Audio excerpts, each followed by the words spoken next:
todos, bienvenidos a la materia de Sociología Criminal que se dicta en esta casa de estudio IESIP, el Instituto de Estudios Superior e Investigación y Posgrado. Para mí es un honor, un orgullo formar parte de este pensum académico, del grupo de docentes de esta universidad. Y en esta especialización que se dicta de criminología y criminalística hay una materia que debe cursarse, en este caso, pues, de Sociología Criminal. Los que van a ver el video en diferido, les recuerdo que ya las actividades están cargadas en el sistema. Tenemos una fecha límite para entrega de actividades el 31 de mayo. Podrá darse una prórroga, unos 5 o 6 días, hasta el 6 7 de junio, mes próximo. En el programa, allí se estableció una serie de indicativos de material de apoyo que ustedes pues, deben revisar, deben consultar a los fines de poder desarrollar las actividades que forman parte de esta materia. Bien, ahora ya para entrar en materia, en el curso como tal, quiero presentarme primeramente. Mi nombre es Sandro Márquez, soy abogado en ejercicio, egresado de la Universidad Católica del Táchira en el año 2003. Cuento con una especialización en materia de Derecho Penal y una maestría en Derecho Procesal Penal, también una maestría en Ciencias Jurídicas y actualmente curso estudios en una especialización en Derechos Humanos. Con respecto al tema de sociología criminal, resulta importante revisar el delito. No solamente lo vamos a apreciar desde el punto de vista del victimario y la víctima, sino también el impacto social que genera el delito, por supuesto, dentro de la sociedad, dentro del grupo de individuos que forman parte de una sociedad, y qué políticas de Estado existen para tratar de disminuir la tasa de criminalidad. Entonces, como aprecian ustedes allí en la lámina, eh, el delito como tal es considerado un hecho social. ¿Y por qué es considerado un hecho social? Evidentemente porque atañe a la sociedad resolver, determinar cuáles han sido las razones o cuáles son las razones por las cuales un individuo ha participado en la comisión de un hecho punible. ¿Qué mecanismos, qué políticas pueden aplicarse para la disminución de estos delitos y cuál ha sido, por supuesto, digamos, qué factores endógenos y exógenos dentro de la esfera, dentro de ese compás de situaciones que llevaron a una víctima a constituirse como tal? ¿Qué ocurrió entre ese intercrimen, que es el camino del delito, y el intervictimal, para que estos dos confluyeran, para que estos dos se unieran y se materializara el delito? Entonces, evidentemente, la sociología criminal estudia, todavía en su momento, el delito como un hecho social. ¿Qué factores endógenos y exógenos dentro del individuo, de la esfera del victimario, lo impulsaron a la comisión de un hecho punible? Y nosotros vamos a revisar más adelante en las siguientes clases cuáles son esos factores endógenos y cuáles son esos factores exógenos de la criminalidad. El origen de la sociología criminal, el padre de la sociología criminal, un italiano de nombre Enrique Ferri, eh, alumno de Lombroso. En este caso, Enrique Ferri, el postulado de él, a diferencia de César Lombroso, estaba centrado principalmente en esos factores sociales, inclusive la temperatura, el grupo familiar donde se desenvuelve ese delincuente, pues puede impulsarlo a la comisión de un hecho punible. A diferencia de César Lombroso, el de César Lombroso va más a los factores endógenos, es decir, inclusive a la estructura física, biológica del individuo que lo pudo o lo conllevó a la comisión de un hecho público. Enrique Ferri, al definir lo que es la sociología criminal, explica que estudia el delito como un fenómeno social y los factores sociológicos que influyen en esa comisión de un hecho punible. Mientras que César Lombroso pues definía o estudiaba el delito o los factores fisionómicos, las características fisionómicas del sujeto activo del delito, del delincuente, ya que es justamente el hecho punible. La sociología criminal de Enrique Ferri tiene, digamos, dos funciones. una ciencia que trata de explicar los hechos y, por supuesto, una ciencia aplicada que busca resolver ese hecho, o mejor dicho, establecer las políticas de Estado dirigidas a la disminución de los hechos punibles. Las ramas que estudian, en este caso, la sociología criminal tiene que ver con los factores endógenos y exógenos, que son los genotipos y los fenotipos. Es una rama jurídica, por supuesto, porque coayuda al sistema de justicia a establecer, a entender mejor el delito y, por supuesto, pues aplicar las acciones, los correctivos pertinentes que se corresponden a cada individuo. Ahora, nosotros en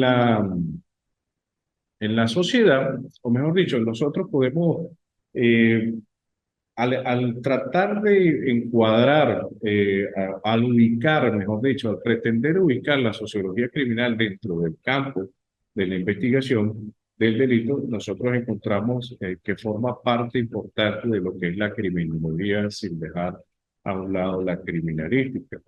Es sabido por nosotros que la criminología tiene una función importante a los fines de determinar cuáles fueron las razones por las cuales el individuo lo llevó o escogió, mejor dicho, la comisión de un hecho punible. ¿Qué razones motivaron a ese individuo a la comisión de hecho punible? Mientras que la criminalística tiene una función más técnica, más de laboratorio, por decirlo de alguna forma. Les explicaba hace un momento sobre dónde ubicamos la sociología criminal y decíamos que coayuda en la investigación al establecer allí qué llevó a un individuo a la comisión de un hecho punible.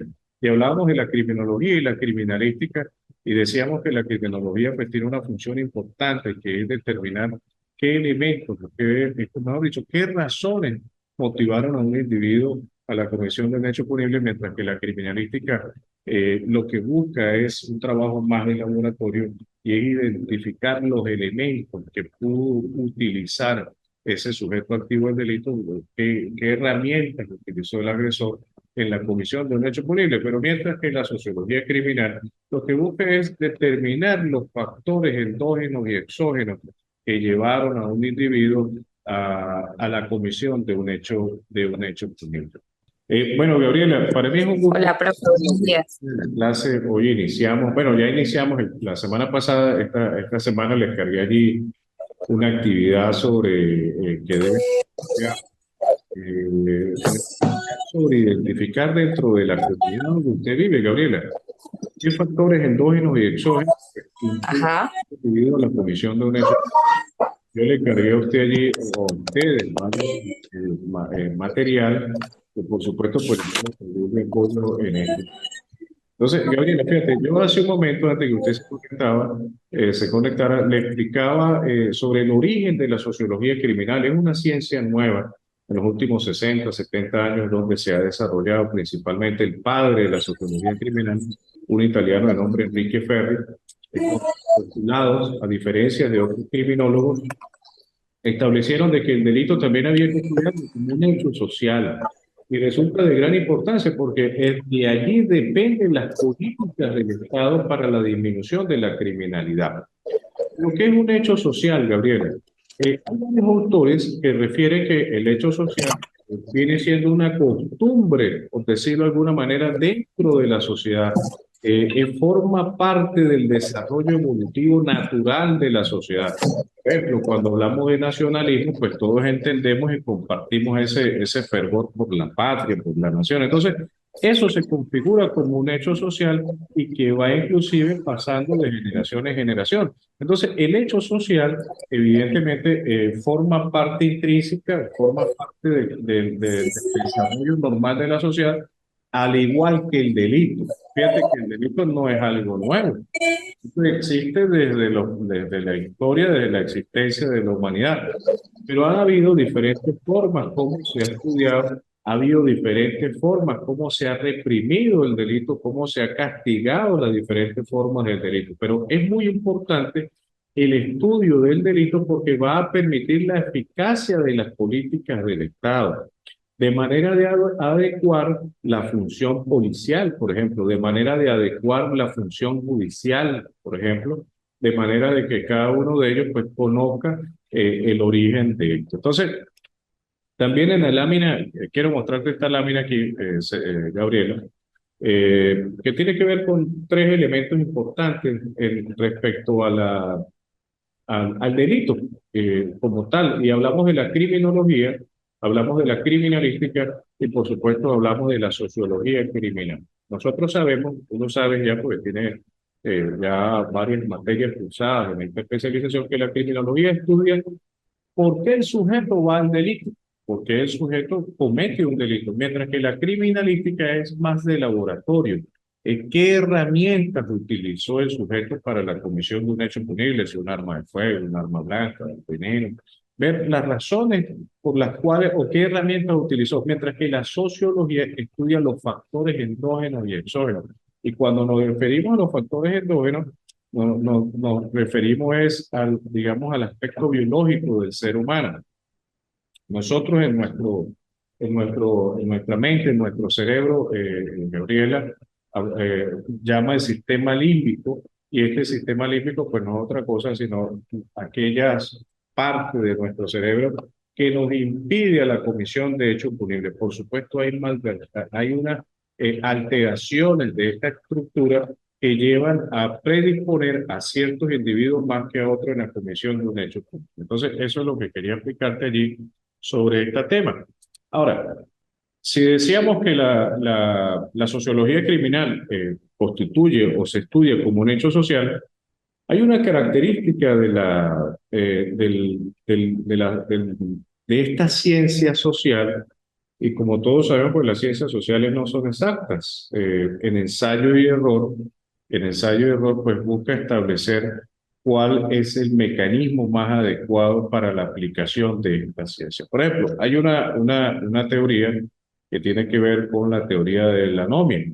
¿Y qué es anomia? Anomia es una forma, digamos, de estudio del delito, pero ocurre principalmente cuando la sociedad distorsiona la norma. Un ejemplo que yo siempre coloco sobre esta tesis que tiene que ver sobre la anomia, en el caso de contrabando. Nosotros que vivimos aquí en frontera, en el Táchira, no sé si usted, Gabriela, y el otro compañero que está conectado conocen la zona de frontera del Táchira, saben que hay un problema de venta de combustible de manera clandestina, ¿cierto? Sí han visto eso, ¿verdad, muchachos? Sí, señor. Entonces, ¿qué sucede con eso? Fíjate, cuando uno revisa la norma, por ejemplo, en la ley especial de delito de contrabando, allí está tipificado, o mejor dicho, se prohíbe el expendio de combustibles en esas condiciones, porque eso está reservado única y exclusivamente para las estaciones de servicio.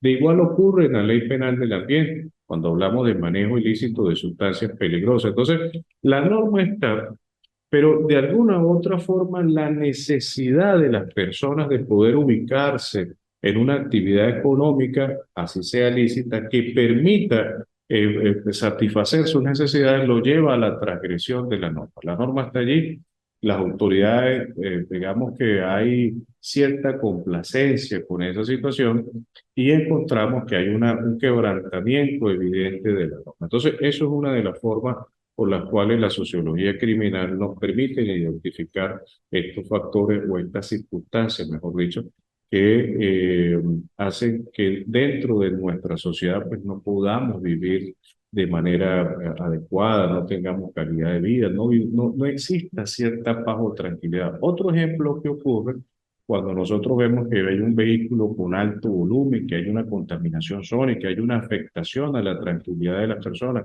dentro del espacio donde vivimos. Y eso está prohibido en la ley penal del ambiente, pero allí ocurre digamos, una transgresión de la norma y entra lo que nosotros conocemos como anomia. Y anomia, pues, lamentándolo mucho, en nuestra sociedad, pues, causa un gran daño porque nos impide a nosotros tener calidad de vida y, por supuesto, pues, existe desconfianza entre nosotros los usuarios, entre nosotros las personas, sobre la verdadera autoridad. Nosotros desconfiamos de la autoridad porque sabemos que, digamos, la autoridad no funciona o no aplica la norma como está establecida en el compendio legal. Entonces, respecto a la sociología criminal, de Enrique Ferri. Enrique Ferri estudia principalmente esos factores sociológicos, por ejemplo, la temperatura. No podemos hablar, inclusive la ubicación geográfica, no podemos entender, por ejemplo, en Maracaibo, en el estado Zulia, que allí los altos índices de criminalidad sean mayores, por ejemplo, aquí en La Grita, darle aquí en el estado Táchira, porque el espacio geográfico y la población, por supuesto, es disminuida. Y entonces eso hace que el delito pueda encubrirse un poco más. Una población en el estado Zulia donde hay, digamos, no se conocen las personas, mientras que en una población más pequeña, pues perfectamente puede identificarse al agresor. Entonces eso hace pues que el delito pues se oculte, sea más difícil identificar al agresor, sea más difícil identificar a la persona que comete un delito y por consiguiente pues establecer el castigo. Entonces, mientras que la teoría de César Lombroso, criminólogo también de origen italiano, él iba mucho más allá sobre los aspectos sociales. Él hablaba de la fisionomía de las personas. De hecho, César Lombroso, cuando clasificaba, te lo voy a poner aquí en esta lámina, compañero, un segundito aquí, cuando identificaba a estas personas, César Lombroso, él hablaba de que la fisionomía de las personas, aquellos que tenían rasgos, su cráneo grande, su nariz chata, sus pómulos diferentes o con un crecimiento diferente a las personas naturales, eran aquellas personas que cometían delitos. Entonces, evidentemente, tal teoría pues quedó, digamos, en desuso, porque no podemos señalar a una persona como delincuente por sus características fisionómicas, ¿no? Imagínate, no podemos decir que esta persona ha cometido un delito porque tenga unas características diferentes a las personas, inclusive las personas de color. Cuando se hace un estudio de la sociología criminal, hay una alta tendencia que las personas de color participen en la comisión de hechos punibles diferente a las personas blancas, a las personas de rasgo blanco. También se ha establecido una diferencia entre el hombre y la mujer en la comisión de hechos punibles. Hay algunos sostienen que el hombre pues tiene una predisposición a la comisión de hechos punibles de diferentes categorías, por ejemplo, el robo, que es un delito violento, a diferencia con la mujer. Y eso tiene un sentido importante también de establecerlo desde el punto de vista biológico. Es preciso recordar que el hombre tiene, digamos, ese afán de reconocerse en la sociedad, mientras que la mujer pues tiene el afán de proteger a la familia, es un aspecto más de protección, de salvaguarda de su familia, mientras que el hombre pues es resaltar dentro de la sociedad. Y esos aspectos, muchachos, de la sociología criminal, por ejemplo, en Chicago, en la ciudad de Chicago, allí se realizó un estudio sobre el delito y apareció por primera vez el concepto de marginalidad. Marginalidad no es como normalmente lo conocemos como una persona pobre o una persona de escasos recursos, disminuidos sus recursos y por supuesto el acceso a los bienes y servicios más importantes. La marginalidad tiene un origen en la sociología criminal de las personas que rodean la ciudad, que están al margen de la ciudad. Entonces, en Chicago se hizo un estudio sobre estas personas que no podían acceder a las empresas, no podían acceder a un salario, no podían, digamos, tener o percibir ingresos suficientes que les permitan satisfacer sus necesidades. Entonces, esta teoría o estos sociólogos y criminólogos también comenzaron a investigar qué razones o por qué estas personas que vivían al margen de la ciudad de Chicago participaban en más delitos o era, digamos, en un porcentaje mayor su participación en la comisión de hechos punibles que otra persona. Y lo principal que detectaron, pues, eran los índices de pobreza. Evidentemente, pues, la necesidad de acceder a los bienes y servicios que eran necesarios para para su vida, para sobrevivir, tener calidad de vida de su familia, pues evidentemente pues lo llevaba a la comisión de hecho punible. Y eso nosotros lo vivimos en la realidad en nuestro país, en nuestras comunidades, en nuestras sociedades. Todos, de alguna u otra manera, pues tenemos la ambición de tener, eh, sobre todo cosas materiales, ¿no? Hay algunos que pueden tener acceso a la tecnología, por ejemplo, a un teléfono inteligente, equipo, vehículo o una casa, una vivienda. Hay otros que no pueden hacerlo, pero siguen teniendo esa ambición. Entonces, lamentándolo mucho a estos sujetos, pues los impulsa es la Comisión de Derecho Punible para arrebatar lo que las otras personas pues han conseguido y esto pues va por el camino del delito para poder tener acceso a estos bienes y servicios. Entonces, es un ejemplo claro de cómo la sociología criminal estudia a los individuos, estudia la sociedad, estudia el delito como un hecho social. Y fíjate que aquí, Gabriela y el otro compañero que también nos está escuchando, no solamente la sociología criminal estudia al sujeto, al agresor, al delito, lo que nosotros llamamos como el intercrimen, sino que también estudia a la víctima. ¿Qué llevó a esa víctima a constituirse como tal? ¿Por qué el agresor la escogió como víctima? Y es lo que se conoce como el intervictimaje, el camino de la víctima. Cuando estos dos caminos, el intercrimen y el intervictimaje, confluyen, se unen, allí se materializa el delito. Entonces, y tiene que ver con aspectos también de seguridad ciudadana, ¿no? De seguridad personal. No es, digamos, no es extraño para nosotros, Gabriela, de que aquellas personas que les gusta exhibir cadenas, que les gusta exhibir sus prendas de oro, pues existe un alto riesgo que sean sorprendidas, que sean víctimas de un delito de robo. Cuando dejamos nuestras casas abiertas, nuestras puertas abiertas, pues existe un alto riesgo también de que seamos víctimas de un hurto, de que se lleven nuestras propiedades, nuestros bienes. Bueno, entonces, verdaderamente aquí, pues para que, digamos, las políticas que resultan de la sociología criminal tengan la eficacia necesaria para la disminución de los índices de criminalidad, pues viene principalmente también a una participación de nosotros como individuos, de nosotros como personas de proteger nuestros bienes. La sociología criminal,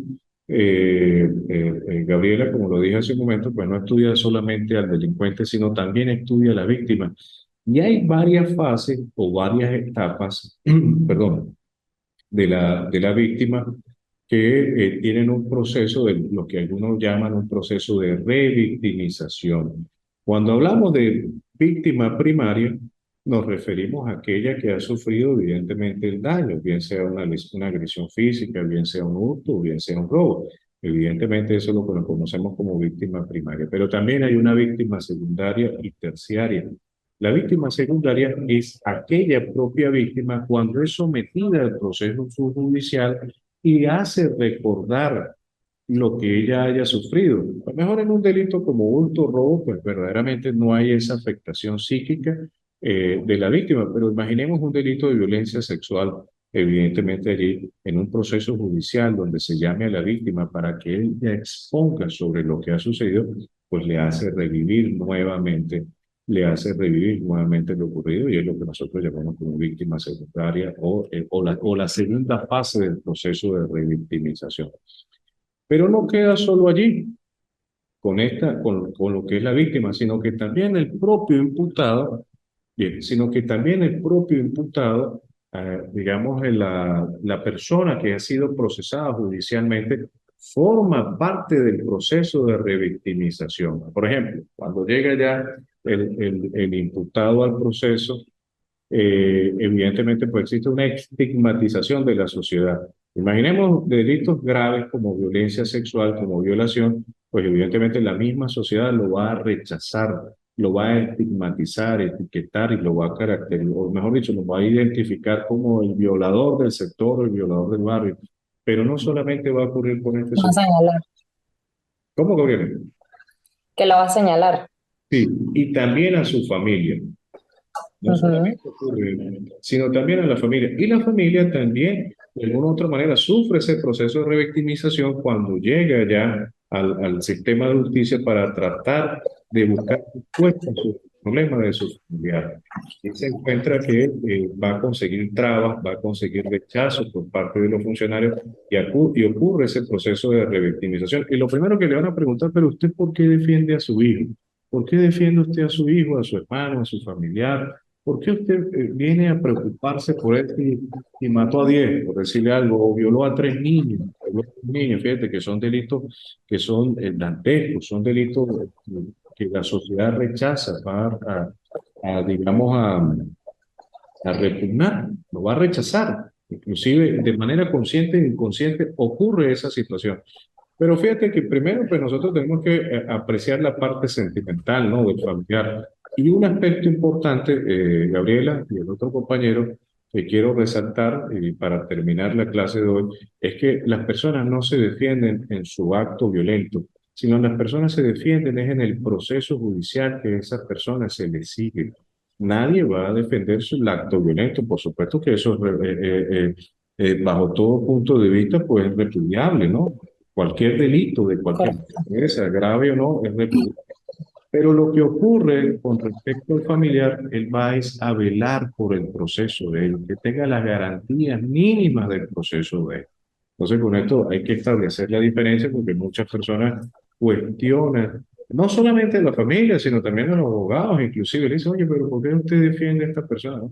Realmente la función del abogado es defender el proceso de esta persona, no defender lo que él hizo, que son dos cosas totalmente. Correcto.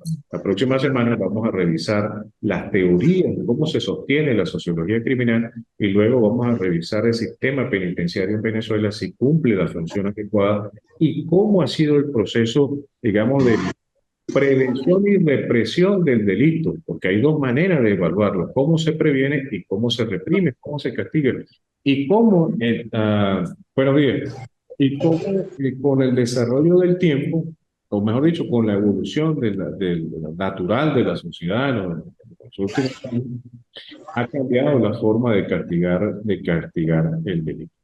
Hoy les cargo, muchachos, las actividades para que sepan de qué se trata. Perfecto. La Leal. segunda. Sí, las tres actividades, o sea, las dos últimas se las voy a cargar hoy para que las Ok. tengan allí y tengan tiempo para eso. ¿Alguna pregunta, Miguel? No, profe, súper claro. Jiménez, ¿alguna Realmente, pregunta? Profesor, no, estamos claros. Entonces, ¿son cuántas actividades, perdón? Son tres actividades, cada una 30%. Tengo pensado allí a lo mejor hacerles un trabajo de exposición. Me imagino yo que ustedes ya han hecho trabajo así, hacen un video, lo montan en la dirección de YouTube Sí, y nosotros evaluamos. Entonces tengo pensado hacerlo de esa manera para que ustedes tengan un tema allí que tenga que ver con esta materia que estamos estudiando y puedan ustedes pues, dar su opinión crítica sobre ciertos aspectos que allí se les van a pedir. ¿De acuerdo? de acuerdo. Sí. Entonces, la programación de las clases, nosotros pues estamos sometidos a lo que nos indique la universidad. Sin embargo, en el grupo, en el chat que tenemos, pues yo les estaré dando indicaciones sobre el desarrollo de la materia. Bien. ok, Ok, profe. muchas gracias, Gracias. profesor.